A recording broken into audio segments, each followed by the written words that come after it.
Então, na tentativa de explicar como o discurso filosófico pode alcançar a verdade das coisas, o Wittgenstein mostra, ou tenta mostrar, tenta explicar qual seria a construção lógica da linguagem.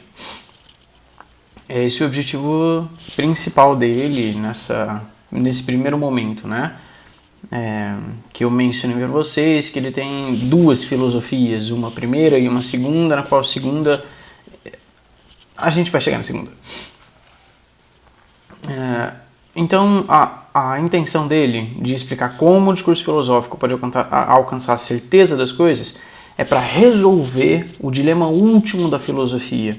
É para sanar de vez todas aquelas dúvidas que persistiam, que ainda se mantinham desde o início mais remoto da filosofia, aquelas perguntas que eram aventadas, não encontravam resposta de jeito nenhum, que não tinham a menor lógica e muita gente fazia as mesmas perguntas e encontravam respostas definitivas para elas, só que eram todas completamente difusas, né? Completamente contrárias umas às outras, então cadê a verdade, né? Era completamente desprovido de uma fundamentação lógico-racional, enfim, não era convincente.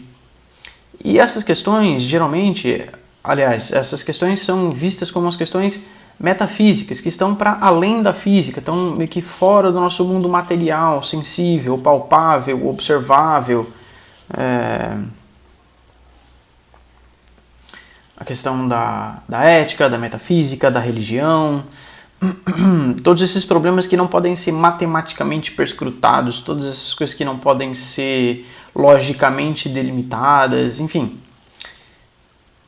E aí, né, nesse primeiro momento do Wittgenstein, ele está absolutamente certo de si, de que ele resolveu todos os problemas da filosofia. Através da lógica da linguagem, porque ela vai fazer uma descrição fidedigna da verdade do mundo, da absoluta certeza das coisas. E afinal de contas, o objetivo da filosofia era alcançar a verdade das coisas, não é? Era descobrir, era desnudar essa verdade elementar e organizadora do universo, desde o começo até os nossos dias. O objetivo da filosofia ainda é esse, encontrar essa verdade. Só que, como eu ensinei para vocês nas aulas anteriores, né, com o passar do tempo, áreas específicas da filosofia foram ganhando outros estatutos, não é? Foram ganhando métodos científicos próprios da sua pesquisa, porque lá o objetivo inicial da filosofia era entender a totalidade das coisas do mundo, e ainda é aqui nesse caso, né? Mas por expedientes diferentes.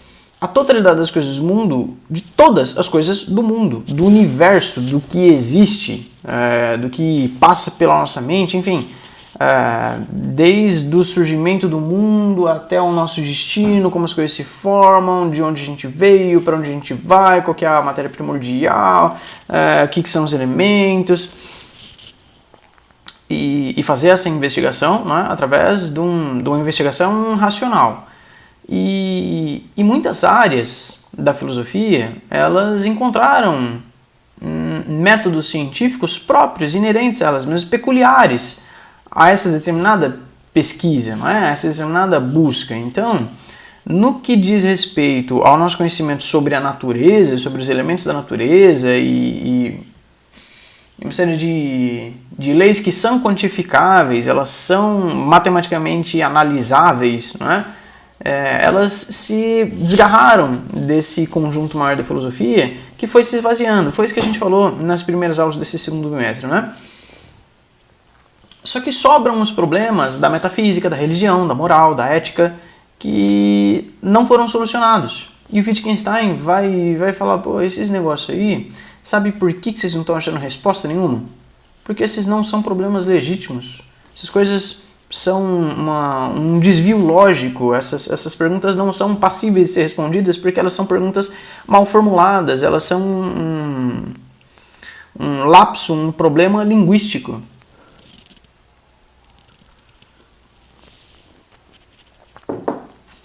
Bom, então ele apresenta como o discurso filosófico pode alcançar a certeza das coisas através da linguagem. E os principais elementos para a estrutura lógica da linguagem, para o Wittgenstein, são os nomes, as proposições elementares e as proposições complexas. Elementar é simples, complexo é complexo, mais elaborado. E ele vai falar tudo isso, ele vai explanar toda essa sua elaboração filosófica na primeira obra dele, foi a única publicada em vida. Ele escreveu, ele terminou em 1921, mas em alemão, né? Que ele era austríaco, mas o livro foi publicado no ano seguinte, em 1922, com a tradução em inglês, com o prefácio do Russell, que foi o professor dele, né? Que o inspirou a ir para Cambridge para estudar com ele. Então, tenham isso em mente. O Russell já era um cara bem conceituado, e aí o Wittgenstein ouviu falar dele, falou, pô, esse cara aí é da hora, vou lá estudar com ele, e pediu para ele ser o tutor dele, né? E ele foi, aceitou, né? E o Russell já teve um primeiro contato assim com o Wittgenstein de espanto. Nossa, esse cara aí é um gênio, vou levantar a bola do moleque, né, para ele escrever e deslanchar aí. E de fato foi o que aconteceu. Mas eu acho que esse cara, ele não era muito fácil de lidar. E a gente vai ler sobre Wittgenstein e as pessoas sempre se referem a ele como um gênio, dos maiores filósofos desse século XX. E de fato ele efetuou uma quebra de paradigma 2 vezes. Ele primeiro fez essa proposta revolucionária no campo da filosofia e falou, não gente, essa é a minha palavra final. Tudo que tinha que ser falado é isso aí. E eu tenho certeza absoluta dessas coisas que eu estou falando. Todos os problemas da filosofia foram solucionados, foram resolvidos com essa minha obra. Aí, passou uns anos, e ele mesmo refutou essa primeira obra dele. Então ele virou a coisa para lá e virou a coisa para cá de novo. Então, sabe o escritor de romance policial? Que ele inventa toda uma trama na cabeça dele, insolúvel. Aí ele mesmo resolve essa trama que ele inventou. Então a gente tem que ser esperto 2 vezes para inventar um problema e resolver o problema. Mas na realidade o Wittgenstein, ele não queria inventar um problema para resolver o problema, ele queria resolver o problema definitivamente. É que a primeira resolução que ele pensou, que ele elaborou, não foi suficientemente elucidativa para ele. Pelo menos num segundo momento, ele levantou muitas críticas. Enfim, a gente vai partir desse primeiro momento como se ele tivesse correto, tá? Vamos seguir a linha de raciocínio que ele inaugurou.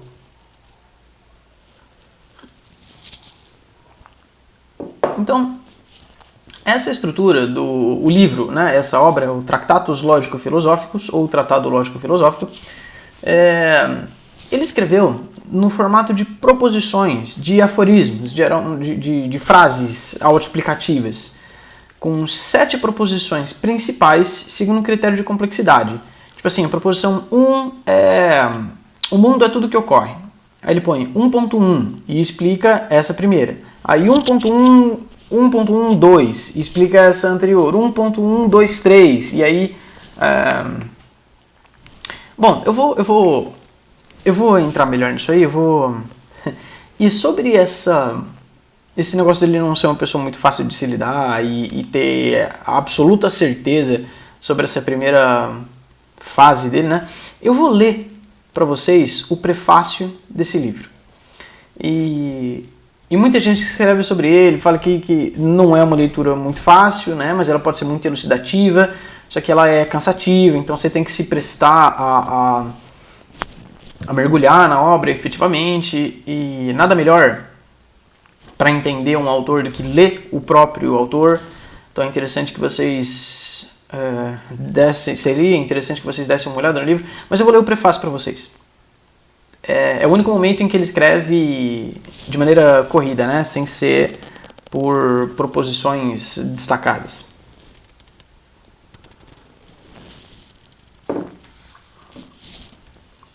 Prefácio. Talvez este livro somente seja compreendido por quem já tenha cogitado por si próprio os pensamentos aqui expressos, ou ao menos cogitado pensamentos semelhantes. Não é, pois, um manual, terá alcançado seu objetivo e se agradar a quem o ler com atenção. Quer dizer, Ele está falando, ó, gente, vocês só vão entender esse livro se vocês já tiverem pensado esse negócio antes. Ou alguma coisa parecida com isso. Mas vai ter atingido esse objetivo se quem ler gostar dele.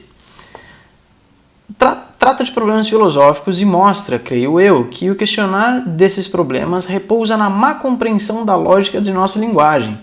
Quer dizer, se você não entendeu, é você que está errado. Poder-se apanhar todo o sentido do livro com essas palavras. Em geral, o que pode ser dito, o pode ser claramente, mas o que não se pode falar, deve-se calar. Pretende, portanto, estabelecer um limite ao pensar, ou melhor, não ao pensar, mas à expressão do pensamento, porquanto para traçar um limite ao pensar, deveríamos poder pensar ambos os lados desse limite, de sorte que deveríamos pensar o que não pode ser pensado. Vamos prestar atenção. Se vocês precisarem, voltem e escutem esse trecho de novo. Eu vou deixar linkado o PDF desse livro para vocês acompanharem.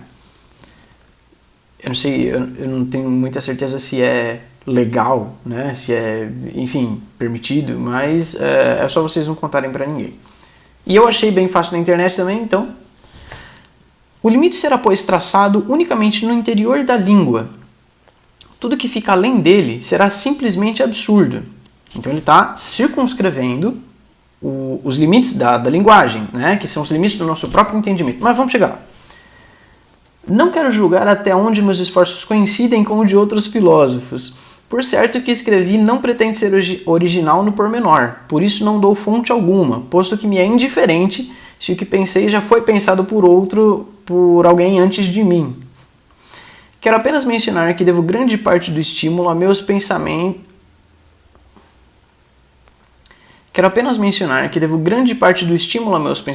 Às grandiosas obras de Frege e aos trabalhos do meu amigo Sr. Bertrand Russell. Beleza. Caso o meu trabalho tenha valor, ele será duplo. Primeiramente, porque exprime pensamentos, valor que será tanto maior quanto melhor os pensamentos forem expressos. Nisso estou consciente de estar muito aquém do possível, simplesmente porque minhas forças são poucas para cumprir a tarefa. Possam outros vir a fazer melhor. Humildão, né? No entanto, a verdade dos pensamentos comunicados aqui me parece intocável e definitiva, de modo que penso ter resolvido os problemas no que é essencial. Se não me engano, o valor desse trabalho é mostrar quão pouco se consegue quando se resolvem tais problemas. Ludwig Wittgenstein, Viena, 1918. Se ele fala que o livro não é um manual e que o que pode ser expressado com clareza, ele não quer muitos intermediários entre a sua própria escrita e o leitor. Quer dizer, sabe, vocês não tem que ficar explicando as coisas para ninguém. E aí então o que a gente está fazendo aqui é um sacrilégio. Pela visão dele, vocês deveriam todos pegar a obra dele e ler se vocês querem entender o que ele está falando.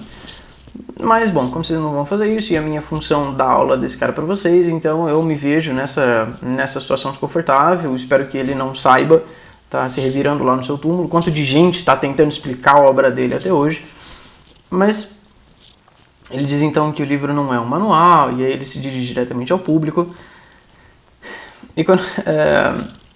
E ele ficou, por causa disso mesmo, né, absolutamente decepcionado quando o Russell, aquele professor dele que o inspirou, né, a seguir esse rumo, a tomar essas rédeas da filosofia e resolver os problemas dela, o Russell escreveu a introdução para o livro dele.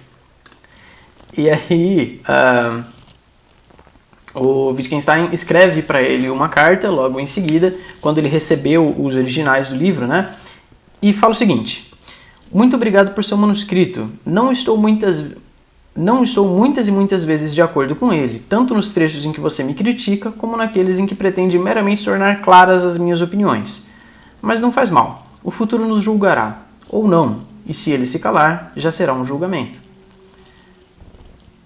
Mas, numa carta posterior, depois ainda, ele vai mais longe. Ele escreve o seguinte: você ficará zangado comigo quando lhe contar o seguinte: sua introdução não será impressa. E provavelmente por isso mesmo meu livro também não. Quando me defrontei com a tradução alemã da sua introdução, não pude decidir-me a publicá-la como meu trabalho. A finura de seu estilo inglês perdera-se, evidentemente, na tradução, restando apenas superficialidade e mal-entendido. Enviei então no trabalho sua introdução para a Reclam, que é a editora, né, que ia publicar o livro, escrevendo-lhes que não queria introdução impressa, já que apenas servia de orientação a respeito do meu trabalho. É, pois, altamente provável que por isso a Reclam não o aceite, embora até agora não tenha recebido resposta alguma. Bom, o livro foi publicado. E depois saiu com a introdução, o prefácio, as observações do Russell e tudo mais. Mas então, como é que se dá, como que é a estrutura desse tratados lógico-filosóficos?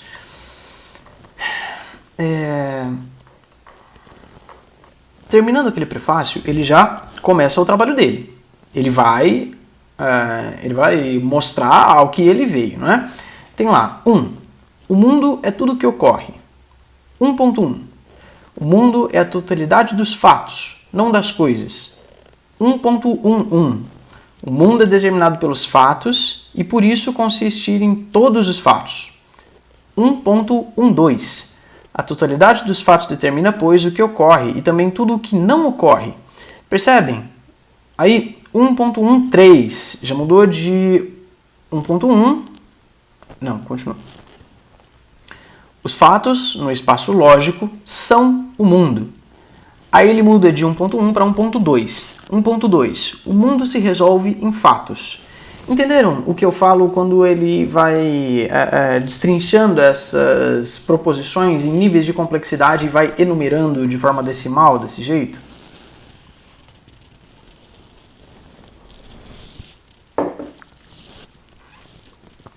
Então, ele tem algumas tendências principais nessa obra. E é claro que eu não vou ler todas as proposições para vocês, como ele recomenda que vocês talvez fizessem, né? Mergulhar vocês efetivamente na obra dele para entender o que ele está falando, porque afinal de contas o que pode ser expresso, o pode ser com clareza e o que não pode, então não vale a pena nem falar nada sobre isso. Mas então é o seguinte, se ele começa dizendo que o mundo é tudo o que ocorre e o mundo é a totalidade dos fatos, não das coisas, e ele continua explicando isso, né? Como que essas coisas se relacionam, e aí ele vai fazer essa comparação mesmo, entre o mundo e a linguagem, que a estrutura do mundo corresponde à estrutura da linguagem, e por isso uma descrição, uma exposição correta da linguagem pode ser uma exposição correta do mundo, porque eles têm essa estrutura em comum. Então, partindo desse pressuposto de que o mundo é tudo que ocorre, de que são os fatos e não as coisas, porque os fatos são compostos pelas coisas, que são a unidade menor de tudo, né? E tudo isso ele tá exposto nas proposições deles por nível de complexidade, né? Então, essa noção de mundo como totalidade dos fatos é o fundamento ontológico da primeira filosofia do Wittgenstein. Ontológico é da essência da coisa, do ser enquanto ser. A ontologia iniciada pelo Parmênides lá atrás, que vocês já devem ter estudado, possivelmente, anteriormente, é o cerne da coisa para ele. Então, essa noção de mundo como totalidade dos fatos. O mundo é a totalidade dos fatos, que é tudo o que ocorre, que são compostos pelas coisas, pelos objetos. Esse mundo, concebido como totalidade dos fatos, é concebido como uma espécie de campo de percepção, ou seja, aquilo que a gente percebe quando olha um objeto e procura articular suas partes, identificando correlações e diferenciações. Isso é o mundo, esse mundo entendido como a totalidade dos fatos, que é composto por objetos. Essa ideia de mundo como totalidade dos fatos nega que o nosso processo de percepção analise um objeto parte por parte e aos poucos integre essas partes até formar uma imagem do todo. Para o Wittgenstein, a gente sempre olha para o todo, para o mundo de uma vez, que pode ser posteriormente analisado por partes individuais, pelos objetos que compõem esses fatos. E os fatos são o próprio mundo, certo? O mundo são os fatos, é a totalidade dos fatos. Essa mesma conceituação do mundo como a totalidade dos fatos é a base para o desenvolvimento da ideia central do Wittgenstein. A de que o mundo, como totalidade dos fatos, pode, pelo pensamento, expressar tudo o que existe. Pelo que eu falei, porque guarda essa estrutura semelhante entre a linguagem e o mundo, né? A realidade dos fatos. Mas como o pensamento pode expressar o mundo? A proposição 3 dele, e são 7, lembrem, a proposição 3 fala o seguinte: pensamento é a figuração lógica dos fatos. O pensamento é a figuração lógica dos fatos. Proposição 4, e aí a proposição 3 segue-se um monte de outras explicações sobre essa inicial. Aí a proposição 4 diz o seguinte: o pensamento é a proposição significativa. Aqui fica clara a passagem da ontologia, posta pela proposição 1, para a epistemologia, que é a teoria da ciência, na proposição 4, e a linguagem, na proposição 5. Então, ele começa com uma ontologia, passa para a epistemologia e vai desembocar na linguagem, que é a explicação de todo esse conjunto de coisas. Então, tudo termina na linguagem, tudo encontra o seu fim na linguagem, e a linguagem determina o fim, o limite desse pensamento e dessa investigação filosófica mesmo. A proposição 5 diz o seguinte: a proposição é uma função de verdade das proposições elementares. A proposição elementar é uma função de verdade em si mesma. São as coisas. As coisas, os objetos, que são a essência da linguagem. Não se pode dividi-la, não se pode analisá-la em partes menores, porque ela já é a menor parte possível. São os objetos, que são denotados pelos nomes. Quer ver? Ó, isso está na proposição 2 dele. A proposição 2, no geral, diz o seguinte: o que ocorre, o fato, é o subsistir dos estados de coisas. O estado de coisas é uma ligação entre objetos. Os objetos são as coisas. O objeto é simples. É aí que eu quero chegar. Os objetos formam a substância do mundo. Por isso, não podem ser compostos, porque eles já são a menor parte. Substância é o que subsiste independentemente do que ocorre. Ela é forma e conteúdo. Então, a base de tudo isso são os objetos, são as coisas, que são denotados pelos nomes. Nessa comparação entre o mundo e a linguagem, os nomes denotam os objetos. Os nomes denotam os objetos simples, que são a base, são a substância do mundo. Tá? E por isso eles não podem ser compostos, eles são necessariamente simples. É a junção, é a combinação desses objetos simples que vai compor os objetos compostos, tá? Que são os estados de coisas. E os estados de coisas são os fatos, é aquilo que ocorre. E os fatos, a totalidade dos fatos, é o próprio mundo. O mundo é tudo o que ocorre. O mundo é a totalidade dos fatos e não das coisas. Tá? Tá um pouco melhor? Tá um pouco mais fácil de se entender? O mundo é a totalidade dos fatos. Os fatos são compostos por coisas. E as coisas, essas sim, não podem ser compostas. Elas são necessariamente simples e elas são denotadas pelos nomes, dentro da linguagem, que guarda essa estrutura semelhante com o mundo. Tá? E nessa quinta proposição dele, quando ele está desmembrando e explicando melhor essa quinta proposição, a quinta proposição diz o seguinte: a proposição é uma função de verdade das proposições elementares, que são as proposições simples. A proposição elementar é uma função de verdade de si mesma. Os limites da minha linguagem denotam os limites do meu mundo. E esse é um ponto muito importante. Desembocando, a gente chega na proposição 6 dele, na 6.1, ele vai dizer que as proposições da lógica são tautológicas. Vocês sabem o que é tautológico e o que é tautologia? É redundância. É quando uma coisa diz algo sobre ela mesma. É dizer que a água é molhada, o sal é salgado. Então, as proposições da lógica são autoevidentes, elas são redundantes. Tá? É aquilo que ele falou, que tudo aquilo que se pode falar, pode ser falado com clareza. Então, no Tractatus, as sentenças significam a própria realidade. Não só uma forma de falar a realidade, mas a própria realidade mesmo. Para o Wittgenstein, existe uma correspondência entre o mundo dos fatos e as estruturas da linguagem. E aí, eu falei um pouco sobre isso nas nossas aulas, na nossa primeira aproximação dessa primeira filosofia do Wittgenstein. Eu até fiz um quadrinho na lousa e escrevi e pus para vocês essa comparação de estruturas, essa semelhança entre as estruturas da linguagem e do mundo. Então, o mundo é composto pelos fatos, não é? O mundo é a totalidade de fatos.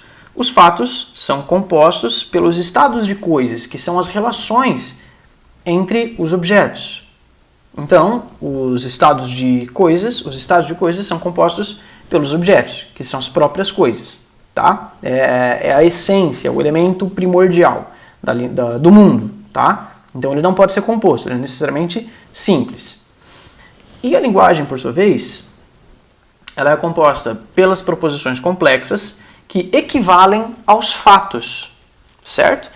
Se os fatos são compostos pelos estados de coisas, essas proposições complexas são compostas por proposições simples, elementares. E essas proposições simples elementares são compostas por nomes, que correspondem aos objetos, certo? Às coisas. Então, essa correlação ela é toda amarradinha. E justamente por isso que uma correta descrição da linguagem é uma correta descrição do mundo. Porque eles têm essa correspondência, pelo menos na visão do Wittgenstein, né? Por isso, as proposições verdadeiras expressam os fatos do mundo. E todas as proposições verdadeiras, o conjunto de todas as proposições verdadeiras, ou seja, o correto uso, o adequado uso da linguagem, corresponde ao saber das ciências da natureza, de tudo que o mundo pode nos dizer. Uma descrição verdadeira do mundo é o próprio mundo, é a própria realidade. Portanto, a gente não pode dizer nada sobre o que está fora do mundo, sobre a ética, a religião ou os problemas da vida, do que não é material, da metafísica, não é? Porque não são fatos concretos, mas tratam de valores. Não pode ser calculado. Ele fala isso também na introdução que eu li para vocês. E aí que ele chega na sua sétima e última proposição, e essa é uma proposição que se encerra em si mesma, né? Todas as outras ele tem subitens para explicar o que ele está querendo dizer, mas a sétima é só uma frase, é só uma colocação, que eu já falei para vocês algumas vezes, mas eu torno a falar para vocês porque ele encerra o livro com ela. O que não se pode falar deve se calar. Então, a gente vê lá pela introdução, pelo prefácio dele, que tudo que tinha para falar eu falei, gente. É isso aí, a verdade é essa. Eu estou absolutamente seguro. Se você não entendeu, é você que está errado. Você precisa dar uma investigada nesses assuntos melhor. Vai estudar lógica, cara. Vai estudar lógica, aí você lê meu livro de novo. Se você entendeu, beleza, parabéns. Se você entendeu, continua tentando aí. Porque a verdade é essa, tá? Tudo que tinha para ser falado sobre a filosofia, sobre a linguagem, é isso. Se você está se perdendo em outros problemas, é porque você está formulando mal as suas perguntas. É porque você está buscando respostas que derivam de perguntas mal feitas, que são um lapso, um desvio da linguagem. Se você usar a linguagem de maneira adequada, você não vai ter problema. Você vai encontrar uma descrição verdadeira do mundo, de acordo com essa lógica exposta pelo meu livro. Então, se você tiver interesse, vai lá ler, que acabaram os seus problemas. E ó, gente, ponto final. Tudo que eu tinha para falar, já falei, e é isso. Acabou a investigação filosófica, resolvi o problema de todo mundo. E aí ele parou mesmo. Nunca mais falou de filosofia. Escreveu o livro dele e largou a mão. Deixou a filosofia para lá. E foi dar aula para ensino fundamental, aula de matemática, de lógica. Passou anos e anos e anos longe da filosofia. Anos e anos. E falou, gente, eu já resolvi o problema. É isso, acabou. Mas depois ele teve uma outra percepção sobre a sua própria obra, né? E começou a identificar uma série de problemas e aqueles problemas da linguagem, aqueles problemas da filosofia, aquelas incongruências, aquelas inconformidades, aqueles problemas insolúveis, aquelas questões mal propostas, ele vai falar, gente, sabe aquilo que eu falei lá? Tudo besteira, esqueçam, aquilo tá tudo errado, E aí ele brigou com o Russell, ele meio que rompeu a amizade com o Russell, porque o Russell comprou as ideias daquele primeiro tratado lógico-filosófico e falou, não, mano, para com isso, é isso mesmo, tá certinho, não tem nada de errado. Não, tá errado, cara. Eu vou explicar pra você por que tá errado. Só que ele escreveu, né, voltou a escrever, voltou a produzir para refutar suas próprias ideias. Ele foi o seu maior opositor, ele próprio, né? Mas ele não chegou a publicar. Ele morreu antes. Ele morreu em 1951. Então, os seus escritos foram compilados, né? E aí foi publicado uma segunda obra, póstumamente, chamada de Investigações Filosóficas. Também pelo recurso dos aforismos, dessas proposições que depois ele vai destrinchando, explicando o que cada uma delas quer dizer. E a gente vai passar para ela na nossa próxima aula, tá bom? Então até lá, eu vou mandar para vocês o link com o PDF desse livro, se vocês quiserem dar uma olhada, boa coisa para ver mais ou menos o jeito que ele escreve, que, olha, de fato o que ele fala, o que pode ser expresso de maneira clara e inequívoca, ele faz isso. Ele faz isso. Não é uma leitura fácil, mas gastem um tempinho com isso. Leiam, sei lá, as primeiras proposições. Leia a primeira e a segunda. Leia a primeira e a segunda. Ou leia só as proposições principais. Leia a primeira e aí a segunda, porque elas se destrincham, né, indefinidamente. Vai até 2.340 e tanto. Então, lê só a primeira, a segunda, a terceira e vê a estrutura do Tratado Lógico-Filosófico para vocês terem uma visão mais próxima do que esse cara está falando. Quem é esse cara? Qual que é a ideia que ele está tentando expor? E aí, leiam outros textos, vejam outros vídeos sobre esse cara, porque eu vou fazer perguntas para vocês eventualmente. Daqui a pouco eu vou passar a postar umas atividades no plural também para vocês me responderem, porque afinal de contas a gente precisa de um instrumento avaliativo. Então é isso, parece que as nossas estruturas, a nossa lógica de aula tira dúvida vai mudar alguma coisa para a gente poder caminhar melhor com os nossos conteúdos. E, bom, no tempo oportuno vocês serão todos devidamente avisados, informados. É isso aí. Se tiverem alguma dúvida, observação, questão, reclamação, qualquer coisa, qualquer observação, qualquer coisa que vocês queiram falar, que isso desperta na mente ou na alma, no âmago de vocês, se vocês têm alguma questão da filosofia que na vida de vocês, que esse negócio da linguagem traz à tona na sua mente, enfim, podem escrever, falem comigo, a gente vai conversando, tá? Ou conversem entre si também e a gente se vê nas próximas aulas na semana que vem, tá bom? Então até lá.